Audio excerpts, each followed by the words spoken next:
What's up, everybody? Welcome to another episode of the Dead Draw Gaming Podcast. As always, I am your host, Etchy, and joining me are some players that are pretty darn good at the Pokemon trading card game. First up, we have Louisville top 8er Gabe Smart. Gabe, how you doing? Good. Just finished up Sacramento this weekend. Thankfully, it was my hometown event, so I didn't have to do a whole lot of traveling for that. I live like 30, 45 minutes away. Right after LAIC, feels, pretty good to be home for a couple of days. I will be going to Perth Regionals next week. But I have a couple of days off, so it feels good. I was gonna say, have you been traveling like 3 weekends in a row, or what? I think it's been more, yeah, something like that. Yeah, something pretty Jeez. ridiculous. Yeah, I was gonna go to Stuttgart, but then said doing something else. So yeah, it goes Perth and then Toronto the week after, and then we finally have a little bit of a break. During Christmas time, I think we have 3 or 4 weeks off before Right. Birmingham and San Antonio. So yeah, we got a little bit of time off after, I think, Toronto.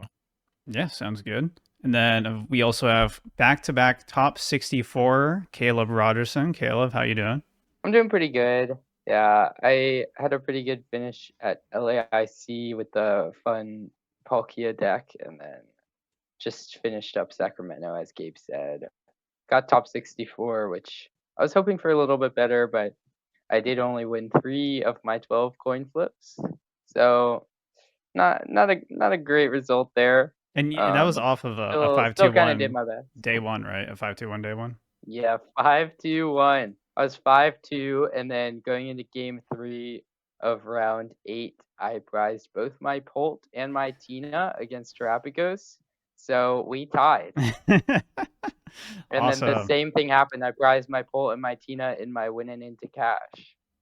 Cool. That was pretty sad. Pretty awesome stuff. And of course, we're joined by someone new to the podcast and LAIC senior finalist Justin Templer. Justin, how are you doing? Doing pretty good. Just played Lost Box to Sacramento. Unfortunately, lost my Winterden on asymmetrical. Okay, so 2 pretty strong runs then back to back, and you love to see it. We have a lot to talk about today. 2 big events have happened since our last podcast. We had LAIC in the old Stellar Crown format and Sacramento Regionals this past weekend, as we kind of just mentioned, in our new Surging Sparks format.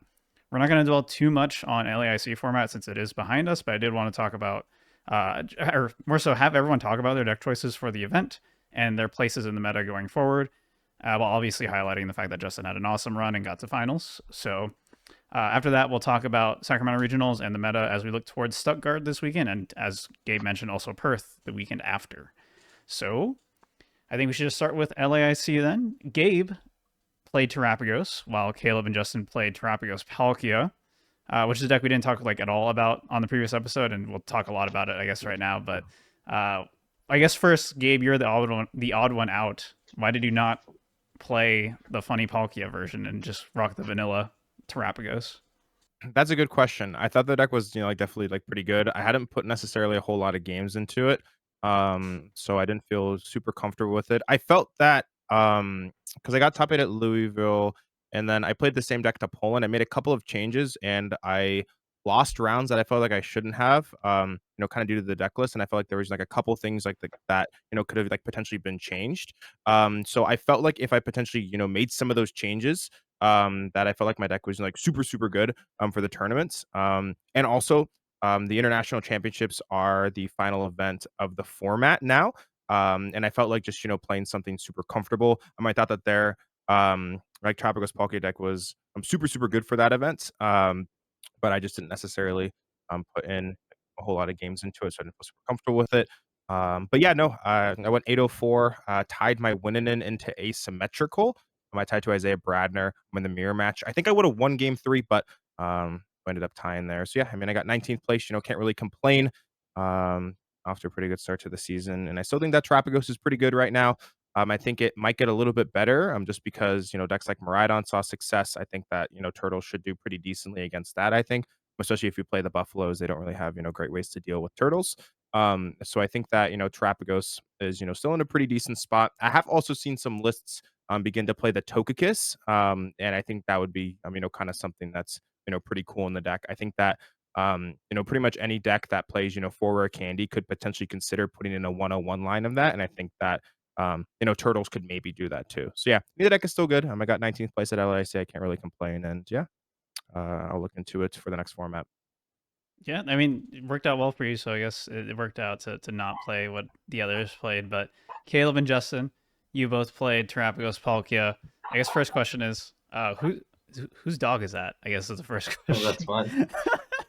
For the sugar. Yeah. And then the second question is, whose idea was it to like kind of push for Palkia Terapagos in the testing group? Um, Andrew like showed us the deck like I think it was like a month before the event, right? I think Andrew brought the deck to our attention, Andrew Hedrick. But he had gotten the deck previously from seeing it see play in an online tournament, from a couple notable players that he knew. And then he kind of worked on it for a little bit, and he kind of let go of it. He focused on Drago before the event, and we kind of picked it up and started practicing with it a little bit. And then it was me, Michael, and Justin and Carson were all kind of playing with the Palkia deck, and we were between that and Draco, kind of leading up to the tournament. Still not sure exactly what we wanted to play, but the deck felt pretty strong, and we just made like a few adjustments here and there, and ended up on the list that Justin took to second place in seniors. Yeah, so let's talk about the deck in the list then. For a lot of reasons. But one, I'm also curious about it in the new format, but seemed like it worked out pretty well for a lot of you at the event. What were the strengths or like biggest reasons that you decided to focus on it the way y'all did? I think the biggest strength is like it's just really consistent. Like out of all the decks I played, I feel like Palkia is probably the most consistent deck because you just need to find the fan rotom and you can get like Ditto and stuff to get like Noctowl, Terapagos, and then you can kind of just like set up from there. What about like matchup spread wise? How does it fare into the main meta decks that you were trying to counter? I guess. So I think it has really good matchups. Like all the matchups are pretty close. The Drago matchup, if you go first, you should just like be able to go 2-2-2. Some bad matchups are obviously Snorlax, and then Charizard Unfair Stamp could be really bad for you if you like let him do that. But yeah, just being consistent and like being able to go like 2-2-2 in most matchups is really good. What was what happened in your run, Caleb? First, I guess, before you go into Justin's run. Yeah, so my run, I started out pretty strong. I ended up tying to a Snorlax in day one, which, as Justin said, is kind of a bad matchup, but at the same time, you have a lot of outs. We had Kieran, Switch, Prime Catcher, Thornton, all as outs to like retreat lock. And I actually won game one against Snorlax, but I wasn't able to 1-0 because game two, my opponent was able to finish in time, and then we just tied. And then I lost later on to a Charizard, which was another bad matchup Justin listed. My opponent actually had Noctowl, which was interesting. We saw some of the South American players bring the Charizard Pidgeot Noctowl list, which I think is stronger into some matchups and weaker into others than like the classic Charizard Pidgeot. And it was pretty good against our Palkia deck because even after I KO'd Pidgeot, they still had Noctowl plus like Fez plus Terapagos to get whatever they needed to and just like win the game from there. So I lost to that. I tied another Charizard, and then I actually lost to a Gardevoir in day two to take me out of contention, I think, for top 32 or top 16, which I just bricked one game. And then game three, I was in a pretty good position, but then I prized my vacuum, and my opponent strung together like the perfect combinations of pieces to knock out two Terapagos. So I think like overall, my run was like fairly balanced, but I made some misplays here and there. Like the deck has a lot of like complicated lines Sure. that you can go for, and like there were some times like the tie I had against Charizard, I had discarded Thornton, where it could have ended up winning me the game later. So like potentially, if I had seen that far in the future, I could have kept it. There's lots of things like that where like, oh, should I keep Kieran? Should I keep Thornton?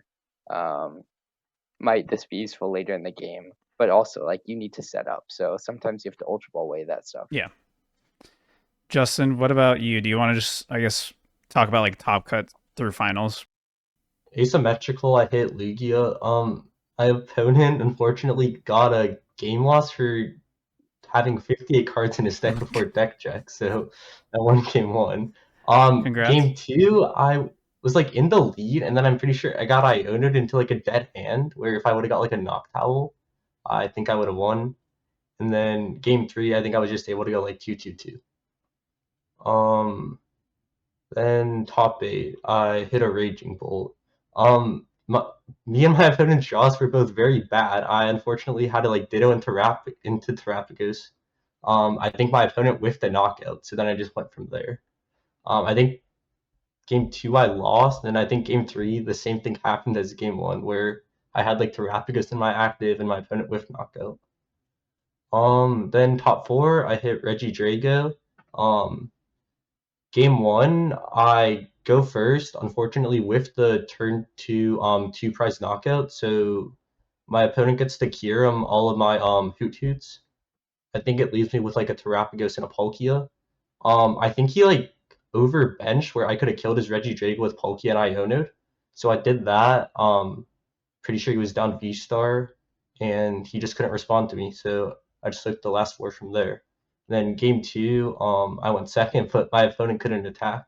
He was just like full brick, so I just went from there. And then finals versus Charizard. Um, Game one, I'm pretty sure he just like set up and made it where like I just couldn't win. Like the price shit was just so good for him. Game two was weird. I think I got like a line where I prime catchered up like Pidgeot and Ionode, and I did like this cool play where I put damage on a Charizard with Greninja, knocked out a Charmander, so I could just like Palkia, knock him out, and win the game from there.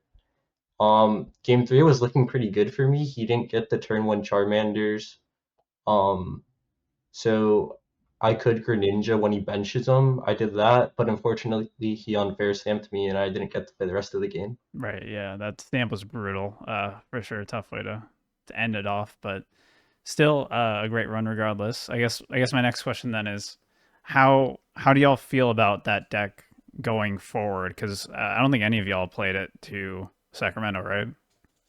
No, I think we thought that like Lost Box would be way more popular than it was. Lost Box obviously the very bad matchup. Sure. And we thought they would all play Manaphy, so didn't really want to like play the deck and overtech for that matchup. Yeah, I think that Lost Box was like about as popular as I expected it to be in Masters, which is like a top 5, top 4, top 3 most played deck. And with that being the case, that matchup is pretty bad. As Justin said, they all are playing Manaphy now because with Pikachu plus Manaphy, you have a chance against Regidrago, which you didn't really have last format. Mm-hmm. So they have Manaphy to stop your Greninja, and then you also have to play Canceling Cologne at least to give yourself a chance to one-shot Pikachu. But if they just use Pikachu multiple times, plus have Manaphy down, you can't Canceling Cologne all of that. So that matchup's pretty bad.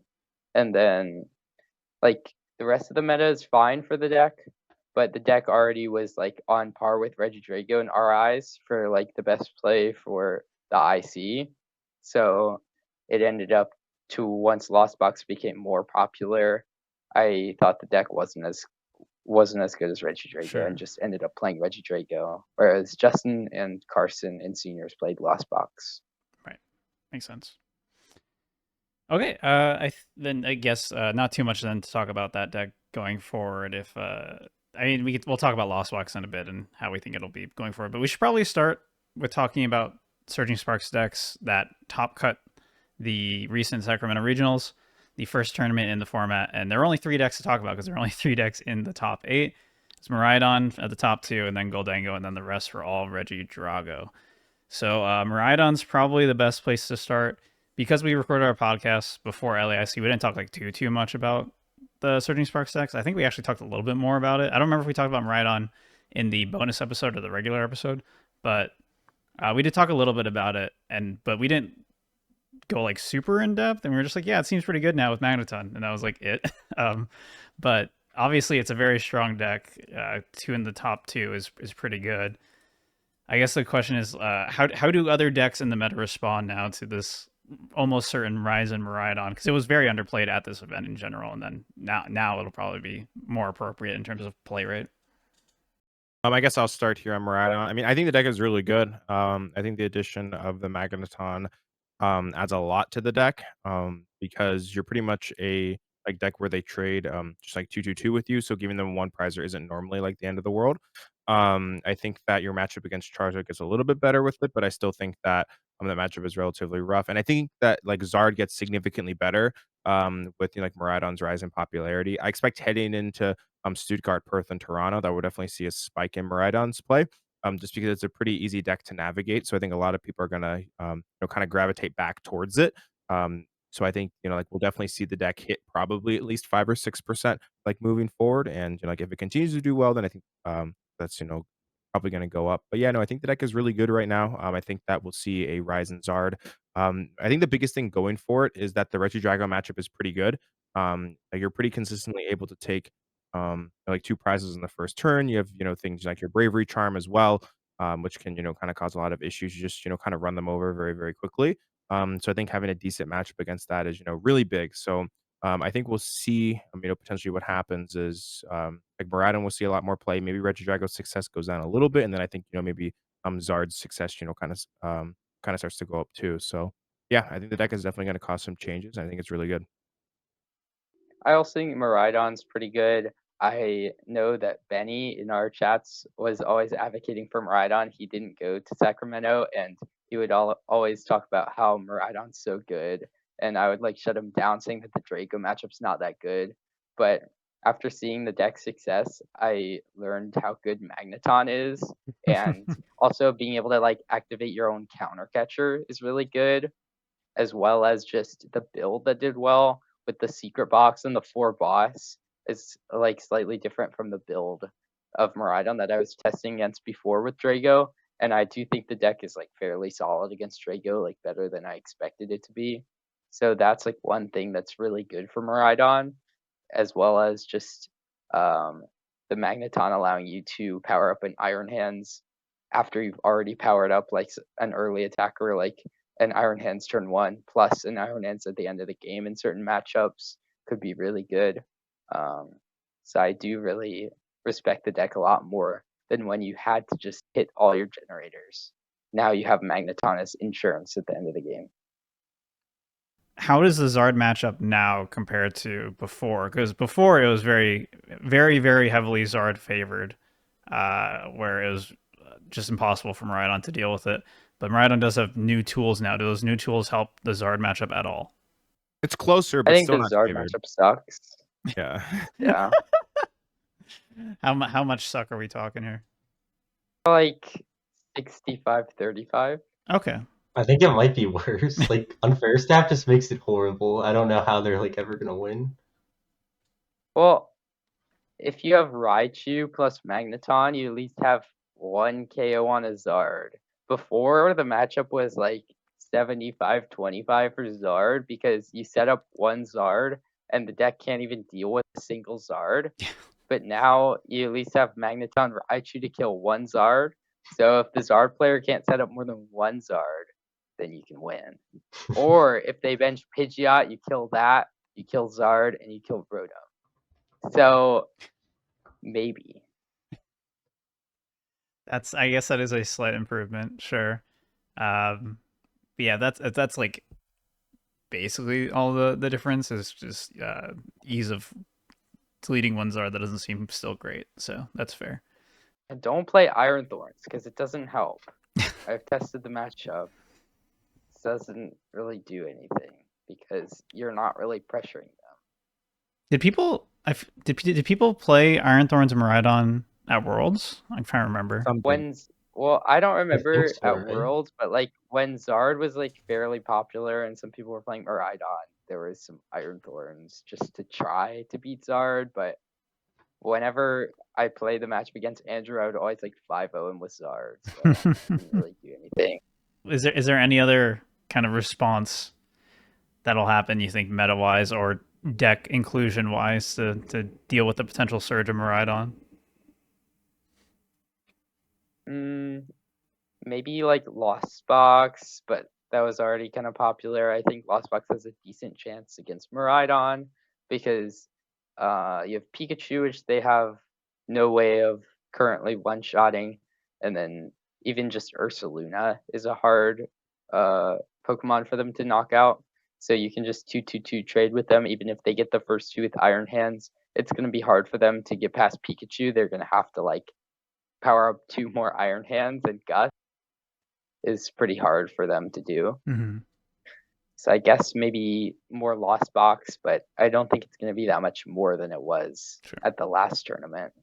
So like it might just balance out, like the Lost Box might go down because of the amount of Drago that did well, and then it might go up because of the amount of Miraidon that did well. So like just like similar to last tournament. Same with Raging Bolt. Like Raging Bolt has a decent chance against Miraidon, but I think that some of the Raging Bolt players will convert to Miraidon. So I don't think it'll like go up. Just stay around.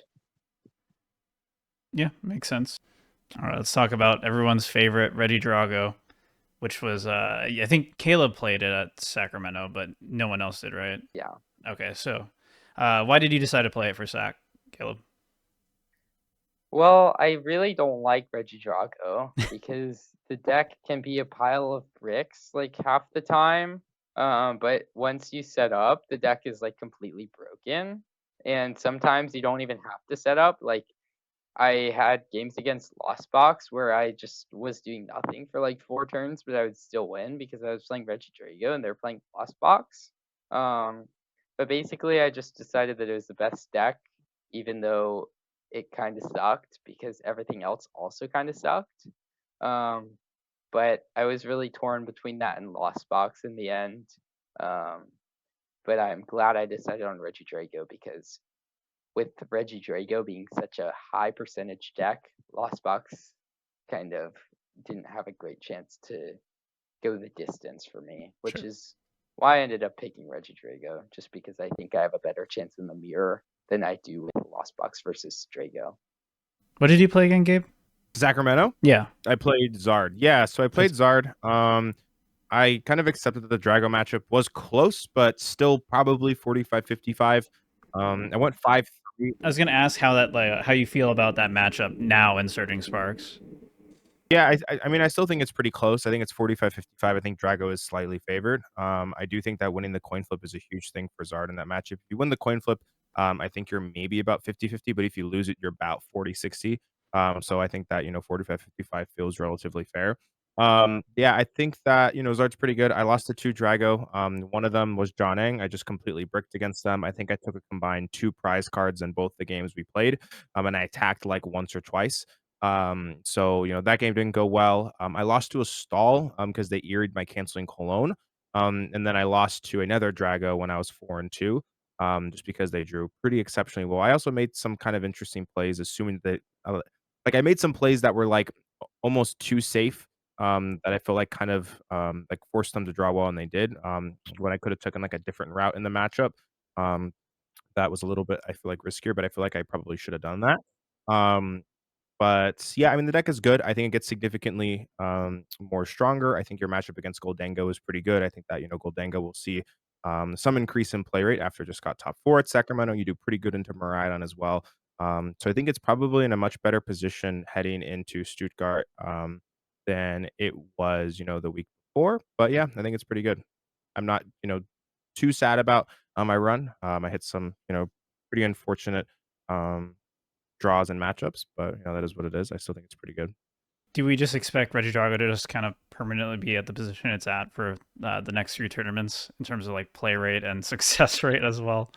I don't think there's any reason. Like, I guess uptick in Miraidon, sure, but so between 10 to 13. I don't think it will have as much success.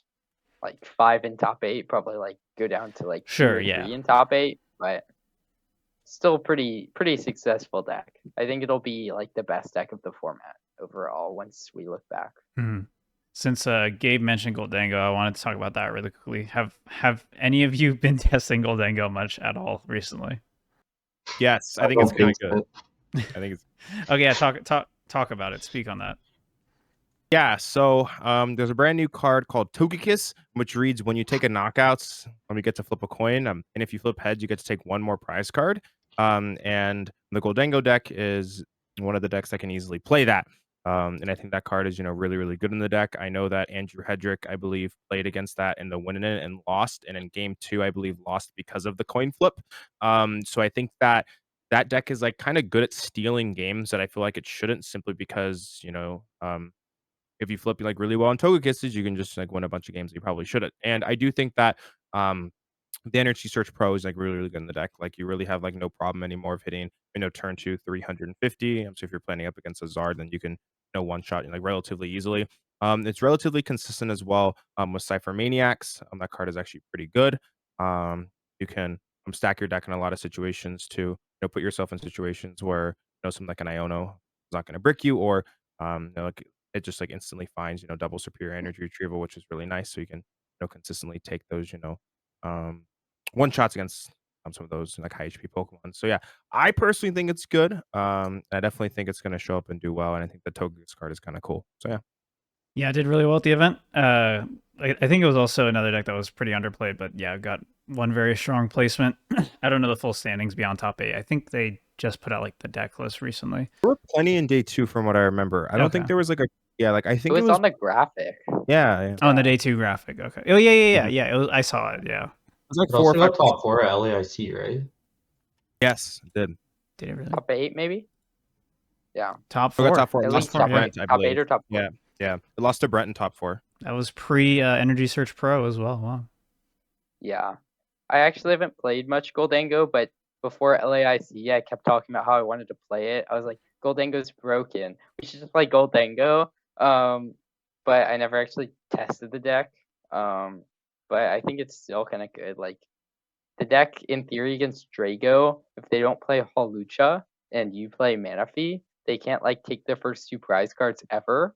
So you just always take the first 2 and go 2/2/2 against them. And like their only line is just to like Iono you at some point. Like maybe they'll like bring up your Fez Iono, hit for 200, and you need to hit a lot. But even then, you still have Cypher plus draw a bunch of cards with Gholdengo's ability to get past that. So that matchup is like fairly doable, definitely losable, but also like can be pretty favored. And then all your matchups against like Raging Bolt, you can always get the first 2, especially with Energy Search Pro. You can just search out all your energy and do like a bunch of damage turn 2 after they take the first 1 prize. Miraidon, like they can't hit enough damage, right? Like they can maybe go Iron Hands into Raichu into Gust Iron Hands, or like into double Raichu, but that's so much. Like there's no way they're hitting all that, right?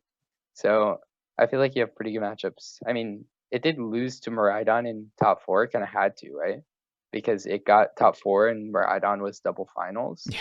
So that matchup must be losable, but it seems fine in my head. Seems fine in your head, yeah. Yeah, it seems like the deck's definitely just gonna.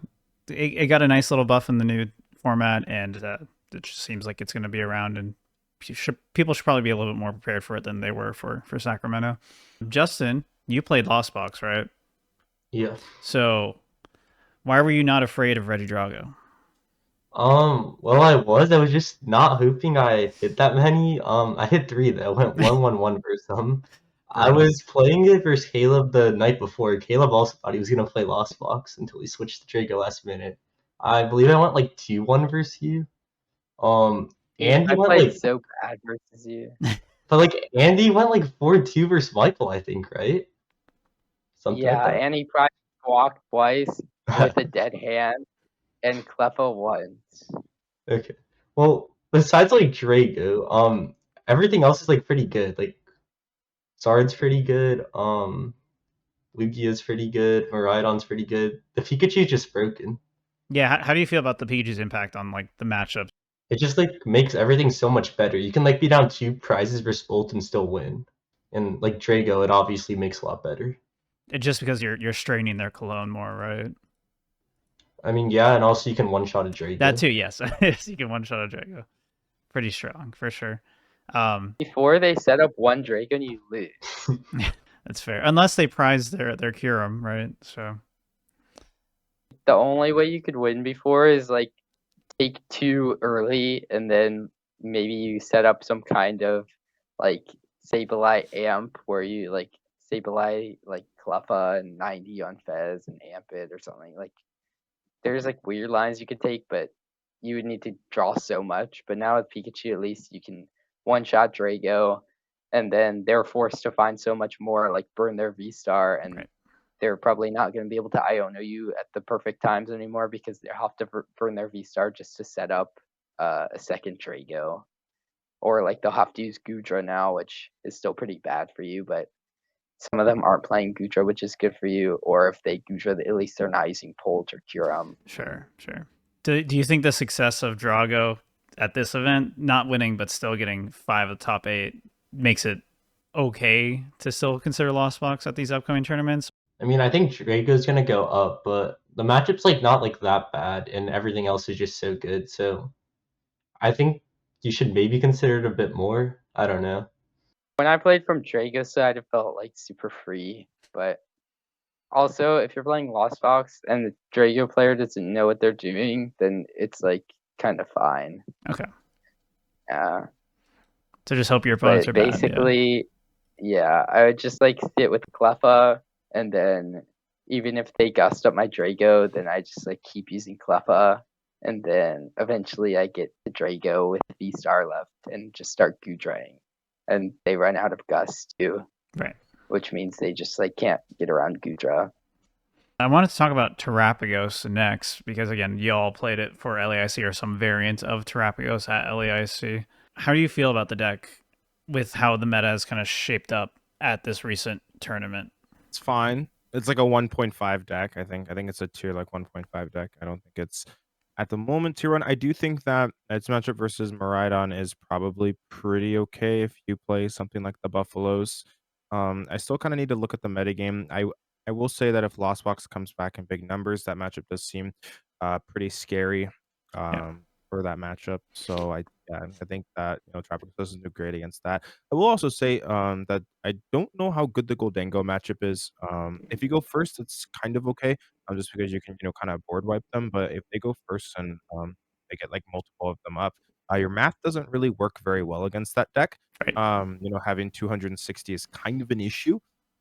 So yeah, that would be like kind of one concern. And things like Buffaloes don't really affect them because they can hit 300 pretty easily, kind of regardless. So I think the deck is fine. I would maybe try and look at the variant that Caleb and them played, the Palkia Terapagos one, but then you kind of run into the Zard problem as well. So I think like Terapagos as a whole is like pretty average right now. It's not as good as it used to be. I'm actually interested in the list that Pedro Pertusi and some of the Brazilians played. It was like the Terapagos Noctowl Charizard deck. That deck, like might be something to kind of look into. Yeah. Any other Terapagos thoughts, Caleb, Justin? Yeah, I think the deck sucks. You can't like in general, or just like in this Gholdengo, meta, as or Gabe what? was saying. Oh, in this meta, it was like pretty good before. Yeah. But I mean, the Drago matchup it's not above 50-50, and now that like a bunch of the lists that were successful play the egg, even if you have Buffalant, you can just do the egg and kill Terapagos, which is pretty cool. I don't know. The egg still seems kind of bad, but at least it kills the Terapagos through Buffalant. And then the Miraidon matchup is like fine. I think it might be favored because if they bench a 1-prizer, even if they take the first 2 with Amp, you can take 2 and then Dusknoir Briar take 4. So that's at least something, but I just think the Draco matchup's not that good. And then, of course, the Lost Box matchup's not that good, which is like true for every deck that's not Draco. So I think the deck's just kind of whatever. It's not awful, but I wouldn't play it ever. Yeah, I think like all the decks with Terapagos are pretty bad. Caleb sent me like this cloth Terapagos deck that seems pretty interesting. Wait, that deck's broken. Okay, yeah, that deck that got top 32. And Might the be best the part best about the deck is Terapagos you deck. can KO a Drago. Mm-hmm. Yeah. Yeah. You can do 290, right? Yeah, shout out to whoever invented that deck because it's super broken. Yeah, it seems kind of roughly positioned right now in this current meta, but maybe Cloth is the way to go. I wanted to mention Raging Bolt because we didn't talk about it like super much, but it was played at the tournament. I don't know how it placed overall. I don't have the standings with the decks next to them, but It was obviously mid as usual. you did as usual. As usual, defined as highly played and then bad in day 2. Yep. But yeah, so is there any reason for good players to pick up the deck again, like we saw a few regionals ago? Is your Miraidon matchup? How's it now? Is it fine? Is it still good? Should be Yeah. slightly favored. Okay. It's pretty close, but it's favored. I feel like Miraidon's just like the better version though. Sure. The Yeah, 'cause issue you with can take Bolt is the deck doesn't function. Like, the deck seems broken, but it doesn't actually hit like turn 1 attack, which sucks. So it hits it sometimes, but then like a decent amount of the time, like 40% of the time, you just whiff, and then you're not even like beating Drago that convincingly if you miss, and then you're not even beating like Miraidon if you miss. Like all these matchups that should be favored, you'll just like miss the attack like 40% of the time, and there's nothing you can do about it because you just played an RNG deck, basically. Also, the deck is kind of skillful, but it's not worth it. It's not worth playing. Yeah, it seems hard to justify it if Miraidon can just like do a lot of the same things but more consistently, even if it's not necessarily hitting as hard right away. But Miraidon is surprisingly consistent. Yeah. And I really like the secret box. Just put a secret box in Raging Bolt then. There you go. Yeah, but we don't have like Arvin. We can play Arvin for it. Raging Bolt. Yeah. Base Yeah. Energy Search Pro Raging Bolt. Wait, well, okay. We'll play like generators and then E-switches. Magneton, yeah. Sounds pretty good. We'll You just could play play Turbo Miraidon with Patch. like one Raging Bolt and a Fighting Energy and an E-switch. Anyways, Charizard, I think is the other main deck. We already kind of talked about it a little bit, because Gabe mentioned it when talking about his results. But yeah, it definitely seems stronger positioned now than it was beforehand, especially after the recent Sacramento results. Is it time for a big Charizard resurgence now? Yes, play the deck to Stuttgart. It's good. It's very good. Very well positioned. If you expect Drago to drop off, then I think it's going to be really good.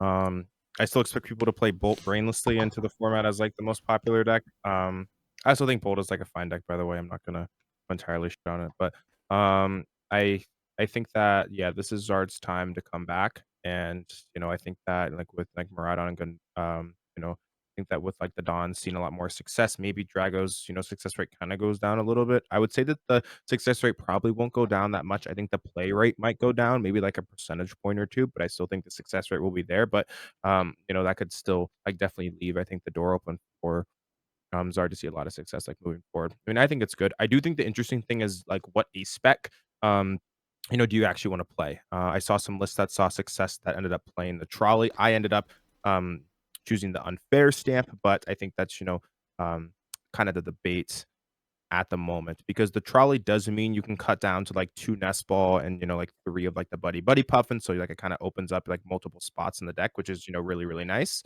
But the unfair stamp is just like so powerful as like a draw support card, as an item card, which is really nice.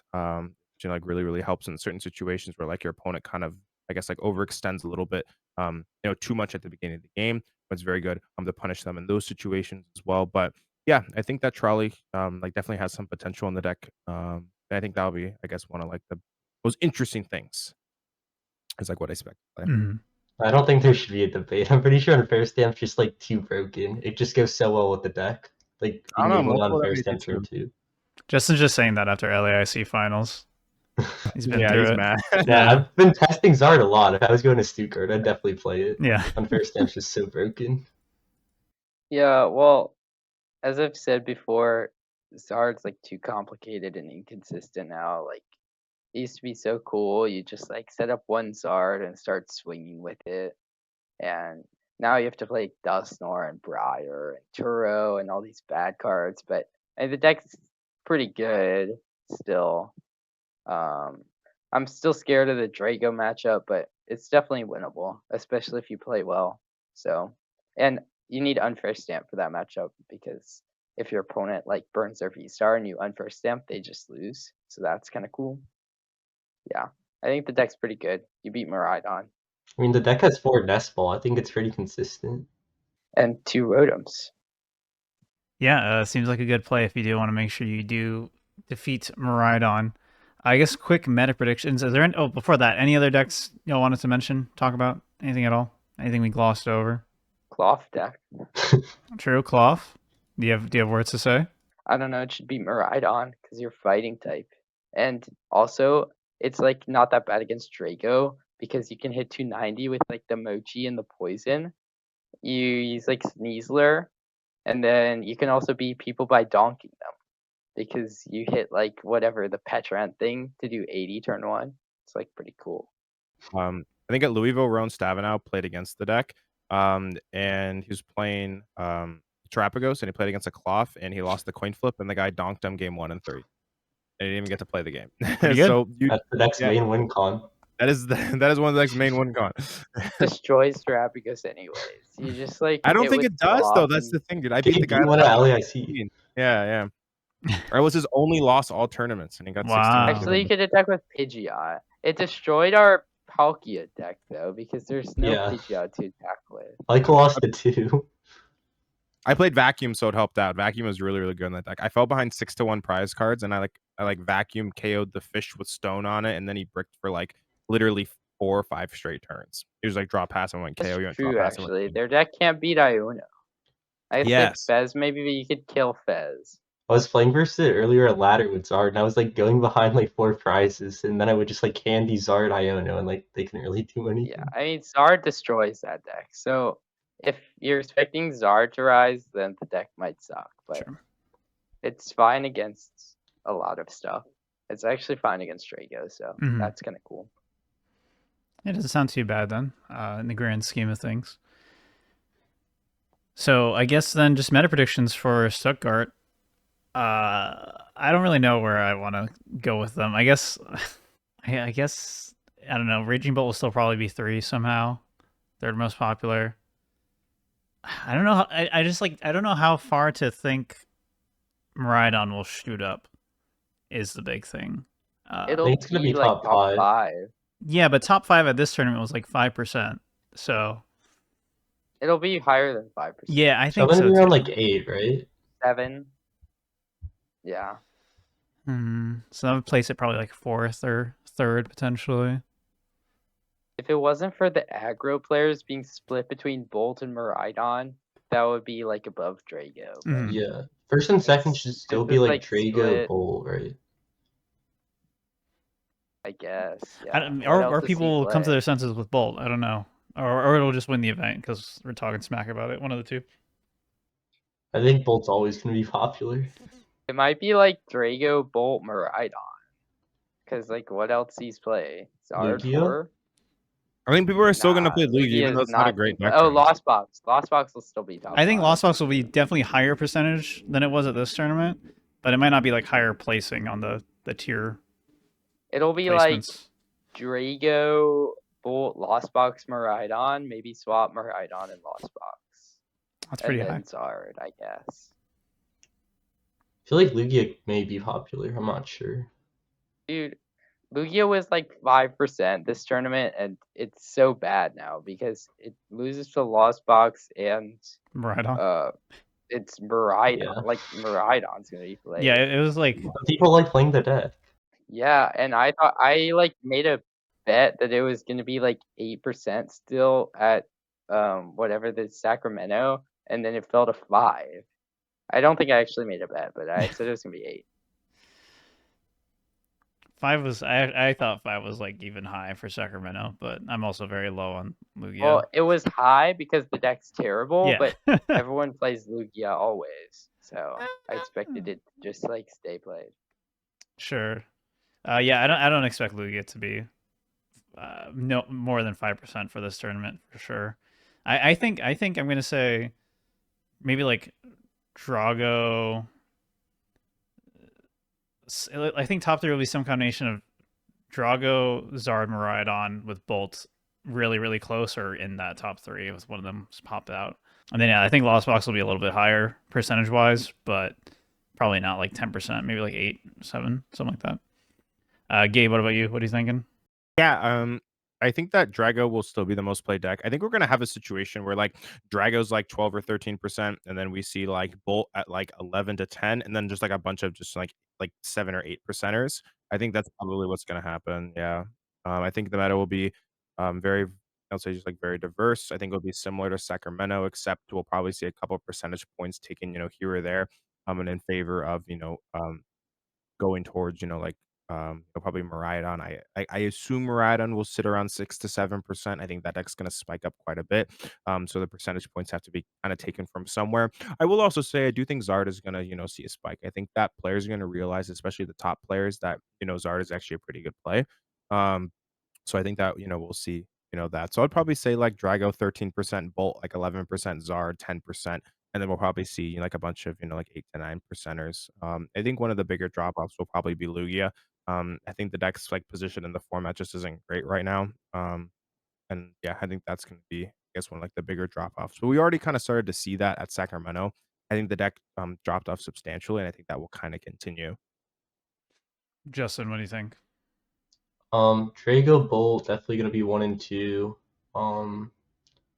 Yeah, I think Gabe's right about Zard. It should definitely be going up. Lost Box is gonna go up, and same with Mirai. And then Caleb, you already gave yours, right? Yeah, mine is Drago, Bolt, Zard, Miraidon, Okay. Lost Box, and then Gholdengo. Tango. Is that? Yeah, Terapagos falling off. No more Wait, Terapagos. what was Terapagos no more at this event? I don't remember seeing it. I can check. I don't know. Was it even on the day 1 graphic? But It must have I been. have right? a folder for the graphics. You have a folder. Photos. Yeah. Okay. Terapagos was not on the It's day 1 not. graphic. Wait, no, that's Baltimore. It was not out then. Okay, Terapagos was still not on the day 1 graphic. Okay. In Sacramento. It was Drago, Bolt, Zard, Lost Box, Lugia, Gardevoir. Oh yeah, And I don't Guardy. know We if didn't they talk about showed this Guardy, extra. but Gabe, I feel like it's gonna go down. yeah, do you want to give like 1% or 1 minute Guardy thoughts really quickly, everybody? Hold on, my camera broke again. I don't know what happened, but We have I censored can Caleb fix it. Rogerson. Gardevoir's not bad. Yeah. Yeah, I think it's pretty good. It's like decent. I will say that Zard coming back and being more successful is a problem. Because I think if Zard plays Jamming Tower or Lost Vacuum, they're definitely favored. But yeah, I think that Gardevoir is a fine deck. I think it's a solid tier 1.5. I will say that if Raging Bolt does lose popularity and Lugia kind of continues its trend downwards in play rate, that does hurt Gardevoir a little bit because those were 2 matchups the deck, really excelled against. So that's, kind of annoying. Yeah, I still think it's a fine deck for sure. I definitely think it's going to show up. It just won't show up in huge numbers, but I think that there will be a couple that make top 32. I think there was 1 or 2 that made top 32. I know that at the recording of this, Limitless hasn't posted all the top 32, but I was watching some of the games and I did see some of them kind of near the top tables. I think there was a couple notable Japanese players who were playing Gardevoir. But yeah, it's not bad. Yeah, I don't think I would play it with Miraidon getting first and second, and then getting Sure. destroyed by Lost Box. You can beat Miraidon if you Yeah. just turn 2 I candy mean, in your own hands. I mean, that matchup's always been sure. kind of winnable. Fine. But like now they have their deck Secret is Box. like more turbo, and they They have have Magneton. So if you want to go out of your way to kill Magneton, then you're not taking 2/2/2 either. Yeah, it seems so bad. I don't think I would play Guardy. And they play Bundle too. Well, I guess you have Klefki, so it doesn't actually get around that. But Yeah, I guess Klefki's pretty annoying for you Miraidon get to around. deal with. You bundle around Guardy EX at least to amp. That's like the big. All right, yeah, that's our predictions then for the Stuttgart Regionals happening this weekend. We will be back with another episode of the podcast before Toronto Regionals in 2 weeks. We'll have more results from Perth and Stuttgart by then. I think it's going to be it then for this episode of the Dead Draw Gaming Podcast. Thank you so much for listening. If you enjoyed this episode, be sure to subscribe to our YouTube channel. Any shout outs, Justin Templar? Shout out Jake Pilch. Caleb? Shout out to my parents. Shout out to all my teammates. Shout out to Justin. And shout out to Turtwig Switch for carrying me to top 64 the last 2 tournaments. Epic. Gabe? Yeah, you can find all my socials, pretty much just all Smart TCG. Shout out to Dead Drunk Gaming as well. Thanks for having me on and supporting me. And yeah, I look forward to competing in Perth and Toronto coming up. If you see me, make sure to say hi. Yeah. I'll be sure to say hi to you at Toronto. Yeah. Yay! For me, you can follow me on Twitter, Etchy. Check out my YouTube, youtube.com/etch without the Y. And then we're going to record a bonus episode for the Metafy group after this. We're going to be talking about coaching and various stuff about coaching. Just some things I've been thinking about. And just how to make the most out of your coaching is probably the best way to describe what I wanted to talk about for the bonus episode. So if you're interested in that, check out the Metafy group. I believe it'll be in the description. If not right away, then soon. But yeah, thank you so much for listening, and we'll see you in the next one. Bye-bye.